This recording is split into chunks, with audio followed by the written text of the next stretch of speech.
Good morning, traders. Hope you all made money from my last video. Both the EURUSD and GBPUSD trade did hit take profit for a grand total of 4 hours. Stick around today. I will give you a breakdown of the markets and also give you two setups that I'll be taking this week. Let's get it started.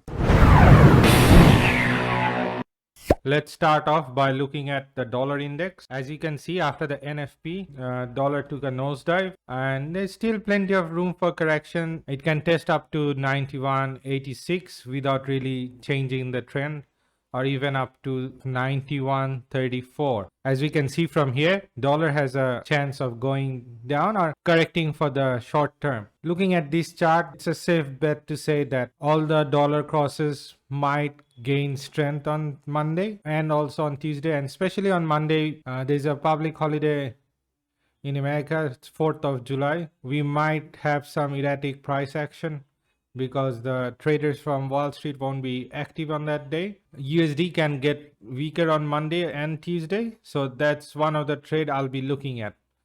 Trading USD against either Aussie, pound, or against the euro. Let's have a look at euro right now. Euro USD. On the daily chart, we can see, on the daily chart, as you can see, it has created a nice bar over here. It has taken out the stops and closed higher. If we zoom in at the hourly, it won't be a bad idea trying a trade going long on euro, as long as it stays above this zone of 1840. Safe bet to buy it. As soon as it breaks below 1850 and closes with a strong momentum candle, I might change my bias to go short, although the long-term trend is short. Let's have a look at pound USD.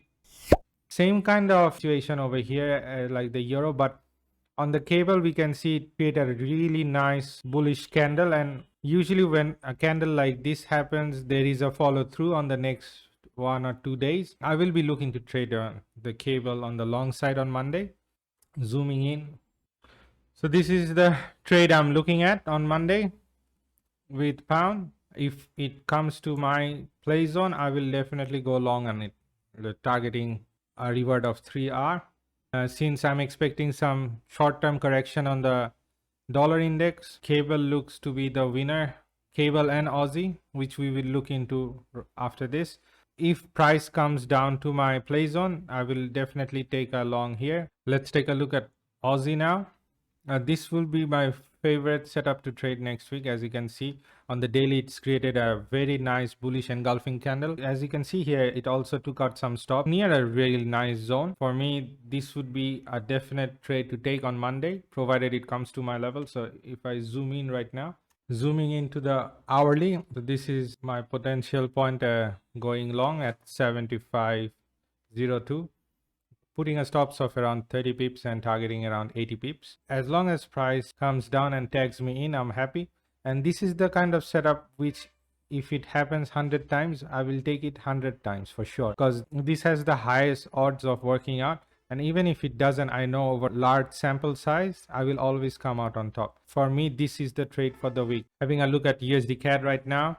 On the daily, it created a really nice bearish engulfing candle. It did take out the stops at the top. This is another pair where we can expect some short-term correction. So basically, CAD gaining strength against USD. If we zoom in to the hourly, it's at a nice zone, but I won't be interested shorting this before it tests 2365. As you can see, the RSI is extremely oversold, so we can expect some correction. As long as it stays above 2260 or 2250 zone, I would say the previous uptrend is still in play. Especially we have OPEC meeting on Monday, so that can also play a role in strengthening, in making CAD stronger. As we know, as you know, oil is correlated with Canadian dollar. So when oil goes higher, usually Canadian dollar also goes higher. Let's have a look at USD Swiss franc here. This is a pair I might be willing to take a short on. Took out the stops here and created a nice candle down. If I go into the hourly, again, the RSI is kind of oversold. So, and also like I showed on the dollar index, I'm expecting a short-term correction on the dollar index. Playing on the same theme, the Swiss franc might gain on USD. So as when it tests around 92.33 level, it might be a good idea to go short over here and targeting 91.50 this zone. Again, like the CAD, if this one stays above 91.50, it's safe to say the previous uptrend is still holding, but once it breaks, then next potential play zone is the 90.00 handle. Let's have a look at GBPJPY. With GBPJPY right now, it's kind of consolidating into a triangle pattern, like you can see here. So I'm not really keen on playing this one just yet. I want to see it break out of this zone either to the upside or to the downside before I want to get involved with GBPJPY. But right now it's too risky to trade. Looking at EURJPY, it looks like it wants to go down. If we have a look at the hourly, safe to say it will definitely test out 31.59. Depending on the price action, if it holds above 31.30 in the short term, it can go up. But if this doesn't hold that 31.30, I will be looking at shorting it. Then again, I can't predict what the market will do. I don't have a crystal ball. But what I can do is when price reaches certain price level, looking at the price action and overall news and market sentiment, I can make a decision whether I want to go long or short. So that's why I'm saying the zone here at 31.30 is the crucial one. If this one breaks and price goes down with high momentum, then it's a safe bet to say that it will keep going lower. On the other hand, if it doesn't, it will go higher or it will keep ranging over here. So during the week, we'll see what this will do. Taking a look at GBPAUD, this is another pair I'll be looking to trade. As you can see on the daily, it created a nice candle, bounced off from a nice zone. For me, I'll be looking at going short at 83.90, keeping my stops above 84.80. 84.80, that's the worst case scenario to stop. I won't wait for price to go that high.